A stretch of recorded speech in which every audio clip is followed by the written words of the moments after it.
मैं आज के इस व्लॉग में आपके साथ शेयर करूंगी अपनी डेली रूटीन और किस प्लानिंग से मैं चलती हूं। तो स्टार्ट करते हैं आज का व्लॉग। अस्सलामुअलैकुम माय यूट्यूब फैमिली, कैसे हैं आप? उम्मीद करती हूं तमाम लोग बिल्कुल खैरियत से होंगे। शुरू अल्लाह के बाबरकत नाम से, बिस्मिल्लाहिर्रहमानिर्रहीम, जो बड़ा मेहरबान निहायत रहम वाला है। आज का व्लॉग स्टार्ट हुआ फ़जर की खूबसूरत नमाज के साथ।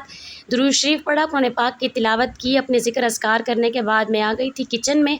किचन में आते ही सबसे पहला काम क्या होता है? आटा गूँधना।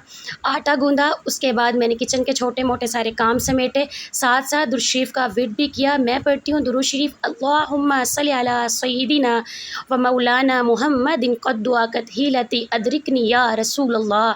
आप यकीन माने ये इतना पावरफुल दुरूद शरीफ है, अगर आप लोग अब इसे ज़िंदगी का हिस्सा बना लेते हैं, आपके घर में रिज़्क़ की तंगी नहीं आएगी। आपके घर में मसाइल मुश्किलात खुद ब खुद आसान होते जाते हैं। आप यकीन माने मेरी ज़िंदगी में इतने बड़े बड़े क्रैशेज़ आते हैं, लेकिन अल्लाह पाक उसका वसीला भी खुद बना देते हैं। इंसान की हवस, इंसान की ख्वाहिशात कभी भी ख़त्म नहीं होती हैं, लेकिन अल्लाह तबारक व तआला हमें हमारी औकात, हमें हमारी हैसियत से ज़्यादा अता फ़रमाते हैं। अगर वो हमारे गुनाहों पर नज़र षानी करेगा तो हम तो इस काबिल ही नहीं कि हम उसकी अता करदा नेमतों का शुक्र अदा कर सकें, लेकिन उसकी अता के दरवाज़े इतने हसीन, इतने बुलंद हैं कि रात के अंधेरे के बाद हमें हसीन सुबह की रोशनी अता फ़रमाता है। मौत का दूसरा नाम नींद है, और जो हमें नींद से बेदार करे तो क्या इतना हक़ भी नहीं कि उसकी नेमतों का शुक्र बजा लाएँ और उसके सजदा रेज़ी अख्तियार करें, कि उसकी बारगाह में सजदा करें, क्योंकि सजदे की हालत में अल्लाह को अपना बंदा बहुत पसंद है।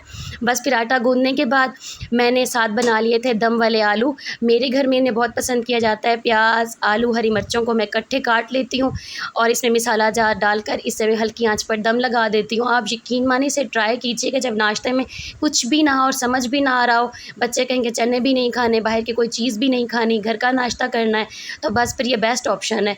और इतनी मज़े के ये लगते हैं ना, मैं आपको क्या बताऊँ, बहुत बहुत मज़े के लगते हैं। मुझे एटलीस्ट बहुत पसंद है। और जो खट्टा पसंद करते हैं, लेमन या उसके बाद इमली वगैरह, तो वो भी इसमें डाल सकते हैं। तो ये मैंने यहाँ पर इन्हें वरना घी डाला, हर चीज़ इकट्ठे डाल देनी है और डालकर मैंने इसे दम पर रख देना है। और यकीन माने नाश्ते को चार चाँद लगा देने वाला ये ना छोटा सा नाश्ता है। और ये रेसिपी बड़ी मज़े की बनती है। बस इसमें कोई पानी नहीं डलता, आँच हल्की अपने ही पानी में ये मिसाले वगैरह, आलू, प्याज, हर चीज़ खुद ब खुद मैश हो जाती है, गल जाते हैं और बड़े ज़बरदस्त तरीके से नाश्ता तैयार हो जाता है। यहाँ पर मैंने इन्हें मैश किया, मिला लिया हर चीज़ को, उसके बाद मैंने दम लगाया और मैं आ गई पराठों की तरफ। तो यहाँ पर मैंने पहला पराठा बनाया पट्टियों वाला। पट्टियों वाला पराठा हमारे बच्चों में डिफ़रेंट बच्चों की अपनी अपनी पसंद होती है। तो पहला मैंने पट्टियों वाला बनाया। अब जो दूसरा था वो चकोर पराठा था। एक के लिए था जी पट्टियों वाला और दूसरे के लिए था चकोर पराठा। इनके बाबा इन दोनों को पसंद नहीं करते, तो उनके लिए मैं बनाती हूँ छोटे छोटे दो पेड़े, उन्हें मैं जोड़ लेती हूँ और उनका पराठा इस तरह से तैयार हो जाता है। तो ये पहला पराठा हसनैन बादशाह का था, दूसरा रयान का और ये उनके बाबा का था। यहाँ पर मैंने पराठे तैयार किए, ये पट्टियों वाला था और ये इतना सॉफ्ट, इतना क्रंची, इतना मज़े का बनता है, इसे ज़रूर ट्राई कीजिएगा। खाने में भी बड़े मज़े का है और गंदम के आटे में तो अल्लाह पाक ने क्या ही बरकतें रखी हैं, क्या ही मज़ा रखा है कि इसके खाने से क़ुव्वत मुदाफ़ियत भी पूरी होती रहती है और इसके मज़े वाली रोटी से क्रंच भी दांतों में बरकरार रहता है। तो यहाँ पर रयान बादशाह का भी पराठा रेडी हो गया था, साथ ही उनके बाबा का भी मैंने बना दिया, उनके बाबा का भी मैंने बना दिया। अब बात आती है जी दीन इस्लाम के प्रोटेक्टिव मौजू पर। अल्लाह तबारक व तआला जब रिज़्क़ की ढेरों ढेर नेमतें अता फ़रमाए तो बार बार पढ़ा करें अल्हम्दुलिल्लाह। तो यहाँ पर जी मैंने अपने लिए नान गरम कर लिया था पानी लगाकर, क्योंकि मुझे पानी वाला नान बहुत पसंद है। 3-4 दिन का भी पड़ा हुआ नान हो ना फ्रिज में, तो मैं कहती हूँ कि मैं उसे यूज़ करना अपने लिए बेस्ट समझती हूँ, क्योंकि बच्चे और इनके बाबा रखी हुई चीज़ को ना नहीं खाते हैं, तो मैं रिस्क को ज़ाया बिल्कुल नहीं करती। वो रोटी है, वो नान है, क्योंकि मोहम्मद की आदत है जो चीज़ बच जाती है ना तो वो फ्रिज में रख देता है, और अक्सर मेरी नज़र नहीं पड़ती चीज़ों पर, तो वो निगाह से ओझल भी हो जाती हैं। ये तकरीबन 2 दिन पहले का था। हसनैन के बाबा बच्चों के लिए लाए थे, तो क्योंकि मैं घर नहीं थी तो उन्होंने बच्चों को बाहर से ला के दे दिया था, तो इसलिए फिर ये बचा हुआ था, तो मैंने इसे गर्म किया और ये बिल्कुल सॉफ्ट और बहुत मज़े का हो गया था। तो अल्लाह पाक ने हमें कितनी प्यारी प्यारी चीज़ों से नवाजा हुआ है। हमारे घरों में फ्रिज हैं, हमारे घरों में इस्त्रियाँ हैं, हमारे घरों में ओवन है, वॉशिंग मशीनें हैं, हमारे लिए कितनी आसानियाँ आ गई हैं। और यहाँ पर नाश्ता रेडी हो गया था, मैंने दस्तरखान लगाया, बच्चों को नाश्ता दिया। सद हज़ार अल्हम्दुलिल्लाह उसकी हर नेमत पर कि अल्लाह पाक ने हसीन दस्तरखान अता फ़रमाया अपने शहज़ादों के साथ। औलाद सबसे बड़ी नेमत है। मुझे लगता है घर का सबसे मुश्किल काम ना लॉन्ड्री है।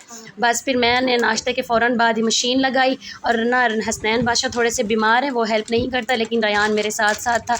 इससे मैंने कहा सर्फ़ लेकर आओ, तो इसने सारा सर्फ़ शॉपर में गिराया और ख़ाली मेरे पास लेकर आया। तो फिर मैंने इसे कहा बेटे वो भी ले आओ, सारा वो भी डालो। मम्मा मैं डालूँगा, तो मैंने कहा आप डालो। बच्चों को हमने सिखाना है, और मेरी बेटी नहीं है तो ये सीखेंगे तो आगे मेरी हेल्प करेंगे ना। बेटी हो या बेटा, माँ का हर हाल में सहारा होते हैं। तो बस फिर यहाँ पर मशीन लगाई, कपड़े मैंने धो लिए थे। ये देखें जी, मेरी रूटीन ऐसी है कि मैं दुपट्टे नीचे और कमीज़ शलवारें उनके ऊपर डाल देती हूँ, ताकि मुझे तय करने में मुश्किल ना हो, क्योंकि मैं यहीं पर ही खड़े खड़े साथ साथ तय कर करके रखती जाती हूँ। लेकिन आज नहीं मैं कर पाई थी क्योंकि बाहर गर्मी थी। लेकिन ये देखिए, जैसे मैंने कपड़ों से फ्री हुई हूँ तो मुल्तान का मौसम कुछ ऐसा हो गया था। बस फिर मैंने बच्चों को, दोपहर का टाइम हो चुका था, इनकी खाला ने ऑर्डर किया जी इन्हें आप सैंडविच बना के दें। हसनैन रोटी नहीं खा सकता, उसे मैंने ब्रेड बना के दिया। उसके बाद मैं आ गई थी अंदर, कपड़े खुश्क हो गए थे, मैंने जल्दी से कपड़े धोए क्योंकि धूप बहुत शदीद थी। बस फिर मैंने कहा लगे हाथ था, इन कपड़ों को भी समेट दो। तो मैंने इनकी तय लगाई, अपने कपड़े सेपरेट किए, बच्चों के सेपरेट किए, इनके बाबा के सेपरेट किए। करने के बाद अच्छे से तय लगाकर इन्हें इनकी जगह पर पहुँचाना होता है। सबसे मुश्किल काम कपड़े धोना, और सबसे मुश्किल काम फिर इन्हें समेट कर इनकी जगहों पर वापस रखना होता है। इतना मुश्किल काम है ना, ये यकीन माने जिसकी कोई हद नहीं है। मुझे बड़ा मुश्किल लगता है। मैं कहती हूँ पहले पहनो, फिर उन्हें वॉश करो, वॉश करने के बाद फिर उन्हें समेटो भी सही। अल्लाह, यहाँ देखें जी कपड़े सिमट गए थे। बस फिर मैंने इन्हें उठाया और अलमारी में रखना स्टार्ट कर दिया। इनके बाबा की साइड पर कर दिए और बच्चों की साइड पर कर दिए, और अपनी अलमारी वाली साइड पर मैंने अपने कपड़े सेट किए। बस फिर कपड़े जब सिमट जाते हैं तो यकीन माने घर बहुत हल्का फ़ील हो रहा होता है और नीट एंड क्लीन हो जाता है वो वाला रूम, कि जिसमें ये उड़धम मचा होता है। बस फिर मैंने ये कमरा अपना नीट किया, और वो देखें कोने में आपको मोहम्मद रयान नज़र आ रहे होंगे। मैंने उन्हें कहा आप बाहर जाएँ, तो वो नीचे बैठ कर ना मुझे दिखा रहे हैं कि मैं यहाँ पर हूँ। और यहाँ पर हसनैन बादशाह मेरी गोदी चढ़े हुए थे क्योंकि उन्हें चोट लगी हुई है, तो वो बड़े डिस्टर्ब। नमाज़ ज़ोहर का टाइम हो गया, मैंने नमाज़ ज़ोहर अदा की। बस फिर उसके बाद रेस्ट किया। आज तक के लिए इतना ही। आप बताइएगा आपको आज का व्लॉग कैसा लगा। अल्लाह हाफ़िज़।